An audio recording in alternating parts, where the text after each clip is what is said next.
From New York, this is ABC News. Now, Harry Reasoner. Good evening. Mao Zedong, the most powerful influence on China since Confucius, has died at the age of 82. What finally brought the enfeebled old lion down was not announced. He's been very ill for years and has not, so far as is known, received any foreign visitors since June. Mao's death leaves only one man, Tito of Yugoslavia, of the group of 20th century revolutionaries who were not only leaders but cults, near deities of their nations. China has known he was ill, but the hierarchy handled the final news briefly. It said little more than that he was dead. Mao Zedong had a strange appeal to aesthetes and rebels all over the world, people who would not have been tolerated for a day inside Mao's China. But they found something in his style that stirred them. The style came out of tough substance. Very few people who went through what Mao went through lived that long. Ken Kashiwahara reports on the long life of the chairman. It took Mao Zedong more than 2 decades to unite the world's largest country under the communist flag, alternately battling the nationalists led by Chiang Kai-shek, then the Japanese, then the nationalists again. At one point, Mao barely escaped defeat by leading 90,000 men, women, and children on the now legendary Long March, 6,000 miles across the rugged face of China to the caves of Yan'an. Here, the peasant army controlled the countryside during the long and bitter war. Finally, in 1949, victory for the Red Army. Chiang Kai-shek was forced into exile on Taiwan, and Mao Zedong took up residence in Peking, the traditional home of China's emperors. From there, Mao set out to change not only the face of China, but her mind as well. He wanted to erase the Chinese past from the Chinese mind and create a new superhuman Chinese being. The old human imperfections, selfishness, and greed were out, and self-sacrifice for the common good was in. But the weapon of change was the purge, and that sometimes resulted in thousands of deaths. Mao's first order of business was to industrialize a backward economy, and to do so, he sought help from the Russians, signing a treaty that linked the two giants of the communist world. But that was not to last. Russia's coexistence with the West went against Mao's belief that communism should encourage violent revolution. There were border clashes, and today it is the Soviet Union that China considers its most serious threat. So Mao struck out on his own, parceling out land to the peasants, rebuilding industry, and even pushing China into the atomic age. But things did not always go the chairman's way. Mao's great leap forward in the late 50s failed, and from then, opposition to his ideas grew. In the mid-60s, it reached serious proportions, prompting the greatest purge of them all, the Cultural Revolution led by the young Red Guards. Mao saw his country backsliding into the ways of old China, into a capitalist creation of upper and lower classes, and toward a Soviet-style bureaucracy. So he sought to purify the masses and to oust a pro-Soviet faction that had turned against him. But it wasn't easy. At one point, Mao was driven out of Peking and was even reported dead. So to prove with typically dramatic flair that he was not only alive but in good health, he was photographed swimming the Yangtze River, 9 miles in 65 minutes, the announcement said. Skeptics, however, doubted that even the chairman's health was that good. The Cultural Revolution exacted a heavy toll. There were riots, work stoppages, destruction of property, and killing. At one point, the nation appeared on the verge of another civil war. But moderates like Zhou Enlai argued that the revolution had gone too far, and Mao called the violent excesses to a halt. Toward the end of his long reign, Mao realized that his ideological purity was hampering China's advancement in technology and her economy. So he agreed to compromise, continuing the hardline class struggle at home, while at the same time approving a careful opening of China's doors to the West. For America, it began with ping pong and climaxed with an American president setting foot in communist Peking. Chairman Mao was to meet a second American president before he died, and relations today have reached a point where most observers expect an American ambassador to take up Peking residence soon. Mao's last foreign visitor was Pakistan's Prime Minister Ali Bhutto, and as the film showed then, Mao's health was deteriorating rapidly. Today, Mao's death solves one of China's current problems, the increasing state of tension attributed to the uncertainty of Mao's health. But it also creates another, the intense struggle for succession that is sure to follow. Ken Kashiwahara, ABC News, Hong Kong. The Chinese government has proclaimed a week of mourning to begin Saturday in memory of the chairman. No date or site has been announced for the funeral, but but the Chinese have already said that no foreign dignitaries will be invited. On the island of Taiwan, where the nationalist Chinese have been opposing Mao for 3 decades, the news came across in somewhat different form. Radio stations announced it by saying, quote, "Now we have some very good news to report to you. Mao Zedong, the bandit leader, is dead." We'll have more on Chairman Mao in a moment. Acid indigestion sufferers, all antacids are not alike. Digel is different. This animation illustrates how trapped gas often churns up with excess stomach acid. Plain antacids have nothing to relieve this problem, but Digel is different. It adds a special anti-gas medicine to its soothing antacids. The Digel difference works fast to help break up trapped gas and relieve acid indigestion misery. For more complete relief, get the Digel difference. Backache, painful, nagging backache, muscular aches and pains from overexertion or everyday stress and strain. When they strike, you can get relief with rubs, or heating pads, or other surface remedies. Or you can take Doan's pills. Doan's works different than surface remedies to ease painful backache. Doan's analgesic pain-relieving action often brings hours of relief. Doan's pills work different than surface remedies to relieve nagging backache. I wonder whether you've been hunting for a flavor which will add sparkle to your food. I'd like to show you one, because this is Kikuman teriyaki sauce. It adds flavor as a marinade, first of all. It has wonderful ingredients in which are just a one-hit marinade. And at the same time, it can be brushed onto a chicken, and a fabulous glaze and aroma, and the flavor is wonderful, as it is with fish, and also with a marvelous flank steak. Now, that is a flavor, literally, that sparkles. Kikuman teriyaki. Lavores. Lavores? Lavores? Patty! Okay, where's the Lavores? We don't have any. We must. I just had some yesterday. You were at the dentist yesterday. You know, you're right. And my mouth felt clean and fresh, and my breath terrific. More dentists use Lavores than any other mouthwash. And that's good enough for me. Although Chairman Mao has been ill for many months, his physical presence apparently put a brake on power struggles and policy changes inside China.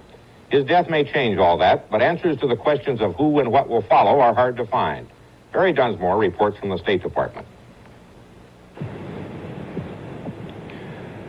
The impact of Mao's death on U.S.-Chinese relations has, of course, been a matter of intense concern here at the State Department today. But frankly, the United States does not know a great deal about internal Chinese affairs. When Premier Zhou Enlai died, the experts unanimously picked Vice Premier Deng Xiaoping as his successor. Almost immediately after, Deng was purged. Kissinger's statement today is a reflection of this uncertainty. The basis of the relationship between China and the United States is mutual interest. I believe that these mutual interests are to some extent independent of personalities, and that therefore the main lines of the policies are likely to be continued. We have to remember, when a towering figure disappears from the scene, not even his successors can know exactly what the shape of events will be, and it is premature to speculate as to what the future evolution should be. Some critics of U.S. policy have urged that we should have struck a deal with Mao before he died on the issue of Taiwan. It's argued that there is growing Chinese impatience with the U.S. over a lack of progress towards normalization, which depends upon withdrawal from Taiwan. A new regime might want to take a new look at the U.S. because of this. However, Kissinger dismissed this today, saying normalization is not tied to the lifetime of personalities. Barry Dunsmore, ABC News at the State Department. The Soviet Union today sent deep condolences to China on Mao's death. However, the Russians have shown little affection for Mao or his policies in recent years, and ABC's Lynn Jones reports from Moscow that they are not likely to change now. Kremlin leaders are not going to mourn Mao Zedong's death for long. Soviet propaganda blasts routinely blame the Chinese leader for worsening relations between the two countries. Recent reports in the Soviet media have hinted that when Mao died, Kremlin leaders would be ready to start with a clean slate. An article in Pravda a few months ago reviewed the history of talks between the Chinese and Soviets in Peking, which have been going on for several years, which have accomplished little toward their stated purpose, to improve relations. Some diplomats here believe the article was a message to Chinese leaders that all the overtures, treaties, and concessions the Soviets have ever made to China are still open. Chinese leaders have constantly rejected or simply not answered Soviet offers, according to the article. The amount of anti-Chinese propaganda put out by the Soviets will likely lessen a great deal or maybe even disappear. Some China watchers here believe the Soviets will try to identify pro-Moscow Chinese leaders and then attempt to lend them support in Peking. In short, with Mao Zedong dead, the Kremlin figures it's a new ball game.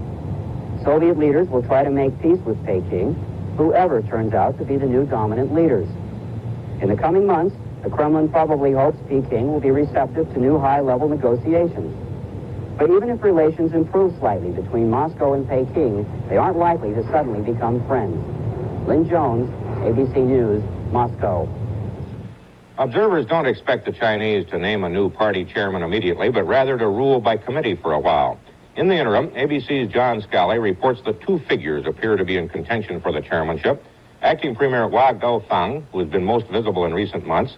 His most serious rival, says Scali, is Zhang Junqiao, a protege of Mao's widow and a disciple of Mao himself. At present, Zhang is acting Secretary General of the Communist Party. To a large extent, the people in foreign capitals speculating about what happens now are in the dark, and that may be true of some high-placed people in Peking, too. Because while the influence of Mao was very wide over several generations of Chinese, nobody knows how deep it was. The answer could be years in coming, as hundreds of millions of young Chinese who have known no God but Mao grow up. ABC's Ted Koppel saw some of that in a 1973 documentary called The People's Republic of China.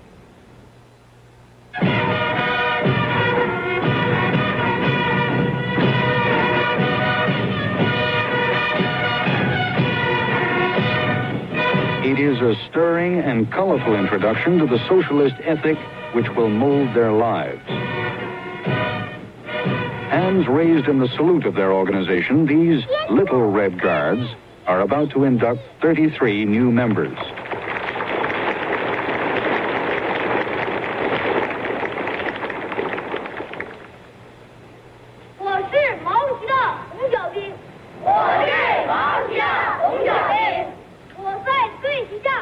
They are 7 and 8 and 9 years old, and they are swearing the first solemn oath of their lives. I am a little Red Guard of Chairman Mao, they are saying. I am determined to listen to Chairman Mao's teaching, to love the motherland, to love the people, to love science, labor, and public property.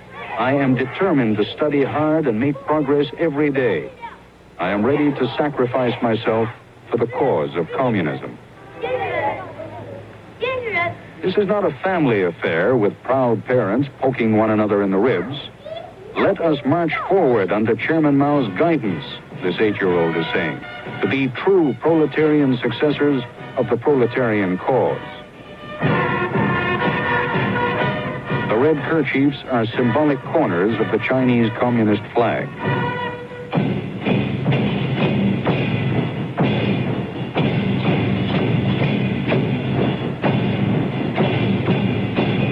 These are Mao Zedong's successors.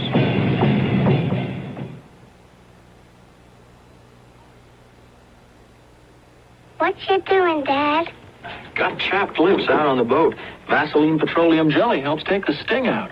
What you doing at, Ruth? Helping to keep my skin smooth with Vaseline petroleum jelly. Who needs fancy creams? What you doing, Mommy? Smoothing on Vaseline petroleum jelly.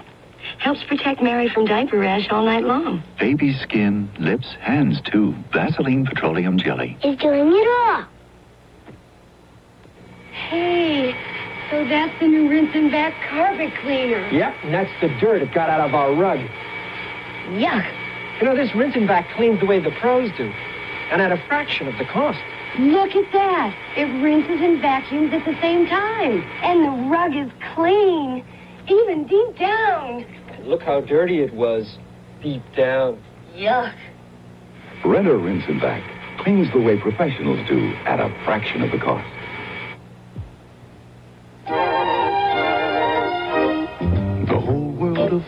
fortune is yours for today, and Kinney's shoes are with it every step of the way.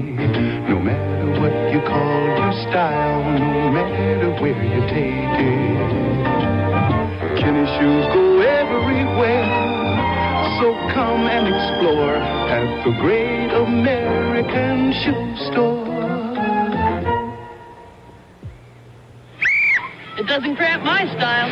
It doesn't cramp my style. What doesn't cramp my style? Phillips, milk of magnesia. When I have constipation, I rely on Phillips. It really works, and it doesn't interfere with my day. Unlike most laxatives, Phillips formula puts your natural body water to work, drawing it to where it's needed to soften and lubricate. Relieves constipation in hours, usually without cramps. Phillips, regular, chocolate, or mint. It really works, and it doesn't cramp your style. Former President Nixon, the first American president to visit China, today called Chairman Mao a unique man in a generation of great revolutionary leaders. President Ford said that the improved American-Chinese relationship that Mao helped establish will contribute to world peace and stability. Jimmy Carter said it's too early to tell what effect Mao's death will have on relations with China, and suggested that if he's elected, he would invite Chinese leaders to visit this country. Campaigning in Washington yesterday, Carter attacked President Ford's foreign policy at a meeting of B'nai B'rith, the Jewish fraternal organization.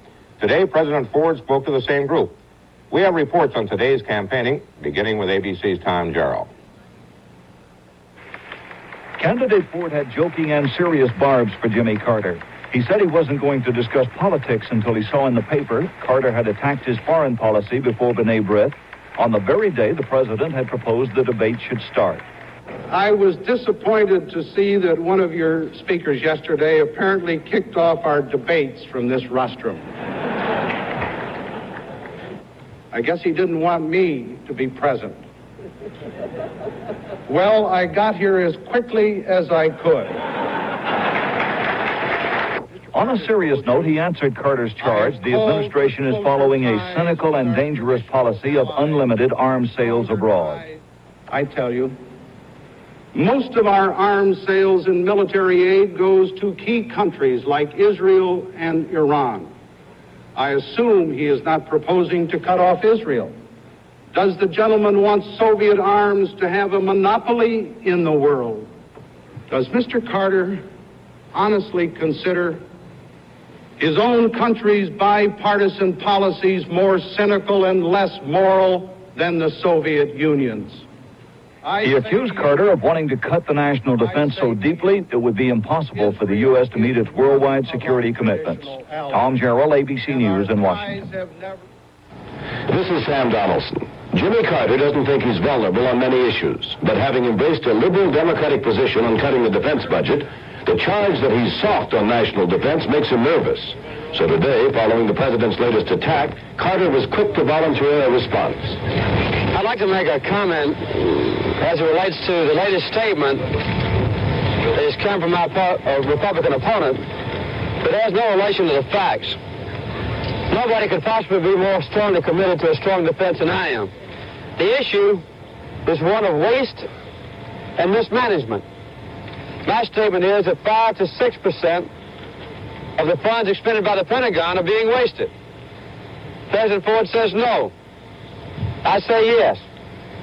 Campaigning through Illinois, Carter kept up his own drumfire of attacks. If FBI Director Kelly's apartment refurbishing wasn't a crime, it ought to be a crime. Any candidate for president who tries to take political advantage by changing his position on the abortion issue would be wrong. It was clear who Carter had in mind. Only 4 days old, and it's getting to be a rough campaign. Sam Donaldson, ABC News, Springfield, Illinois. In his comment tonight, Howard K. Smith discusses disturbing signs as all is not well with our government. Howard? All manner of lights are flashing red for danger for our established political institutions, and there's too little sign that our politicians are reading them. The first flashes came in the 1950s when the courts took over the job of integrating the nation. They didn't want to, but it was a national urgency Congress refused to touch, so they had to. Now, after the brief Johnson interlude, when President and Congress did face the problem with fruitful laws, established institutions are looking in the other direction again, sucking the courts back into the vacuum with busing rulings because those who should act are not acting. The rise of private organizations headed by Ralph Nader and John Gardner are other flashing lights. Nader is one of the least articulate and often erratic tribunes the public could have. His clout derives solely from the fact that the American consumer badly needed help, and he, like Gardner, filled a crying public need a laggard Congress and White House were not filling. Now comes the most garish flashing light of all. The Peter Hart Associates survey of American voting plans says that 70 million Americans of voting age will not vote this year. More Americans will refuse to vote than will vote because, they say with some right, it has no effect. It's heartening that the American spirit refuses to be denied, even if it has to grow its own action bodies from the grassroots, but it's frightening for our future that it has to do that, because the institutions set up by the Constitution to act are not acting. Harry? Thank you, Howard. For the first time in South Africa's unrest, rioters have looted white stores and attacked white homes near Cape Town. Police reportedly killed 13 people, including an 8-year-old boy. Soviet Lieutenant Viktor Belenko, who defected to Japan earlier this week in an advanced model MiG-25, is en route to the United States mainland this evening by commercial airliner. American officials are with him. President Ford has promised Belenko political asylum. Stock prices were generally lower today in moderate trading. The Dow Jones Industrial Average lost about 6 points to close at 986.87. Standard & Poor's Index was down 0.54. The American Stock Exchange Index closed up 0.24. Betty Crocker introduces new Stir and Frost, the super moist cake that's just the right size for times when a thick cake is too much, like after school for the kids. Just the right size for dessert. Moist. New Stir and Frost is complete. Cake mix, frosting, 5x7 pan, and so convenient. Just add water, stir, and bake. The frosting's already made. Just the right size for a family snack. When a big cake is more than you need Stir and Frost. New from Betty Crocker. Jimmy, 1 egg or 2 for breakfast? Can I go out after lunch? What's for dinner? Sure smells good.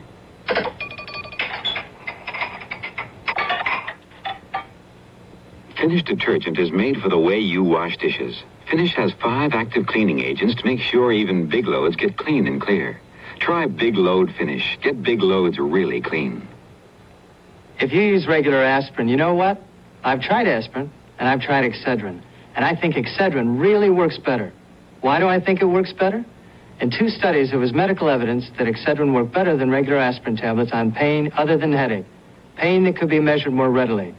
But when it comes to headache, I've got my own evidence, right here. Excedrin works better for me. When you're in pain, try Excedrin, the extra-strength pain reliever. See if you don't get your own evidence, right here. I never know how our coffee's going to taste. Too strong, too weak. It's different every day.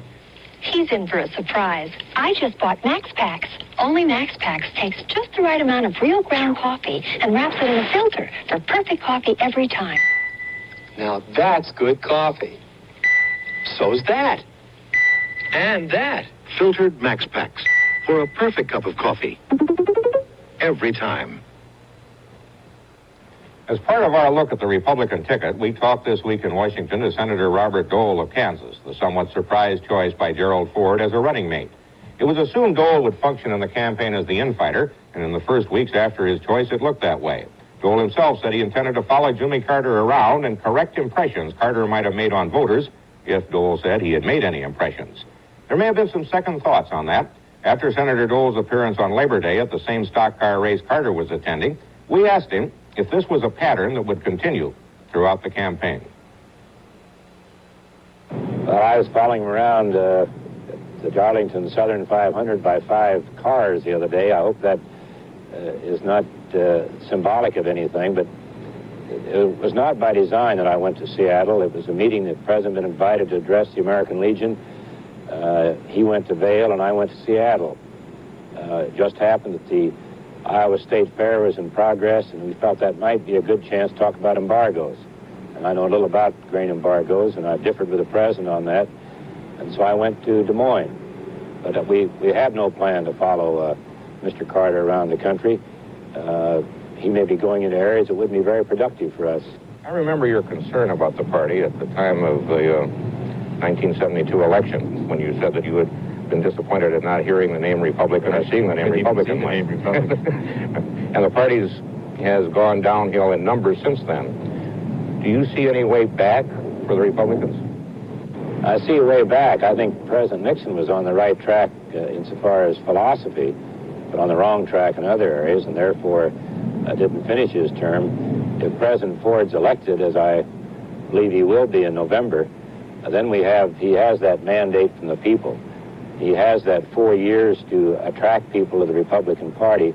I'm talking about blacks and Spanish-speaking and others who, for some reason, seem to identify in much larger numbers with the other party. But it must come from the top. It can't come from the party chairman.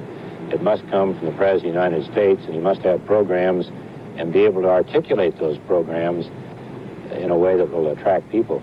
You mentioned a couple of times when you had voted to override a veto and when you had supported programs the president disagreed with.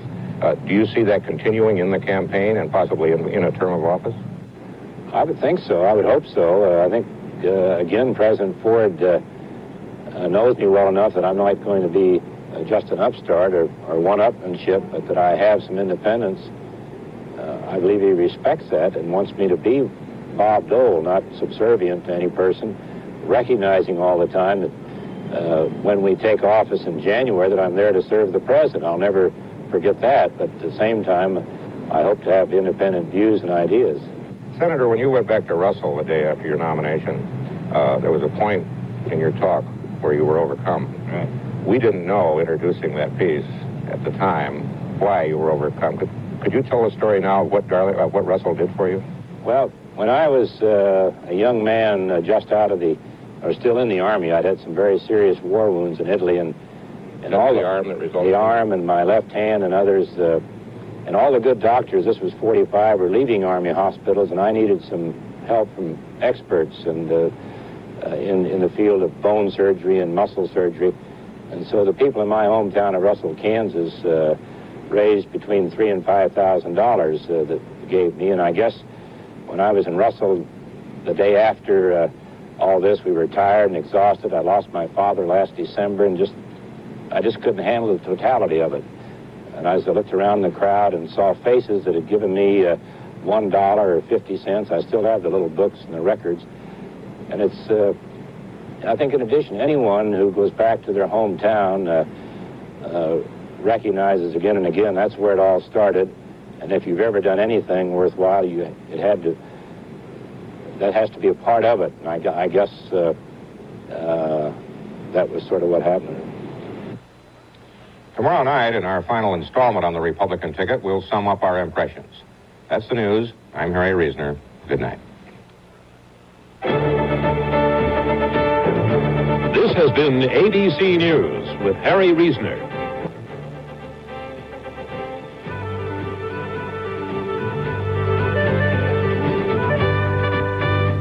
Super action tonight. Arizona State takes on UCLA for the first time in the college football game of the week at Sun Devil Stadium in Tempe, Arizona. Former Notre Dame coach Ara Parsegian joins the ABC team tonight at 8, 7 Central and Mountain on ABC.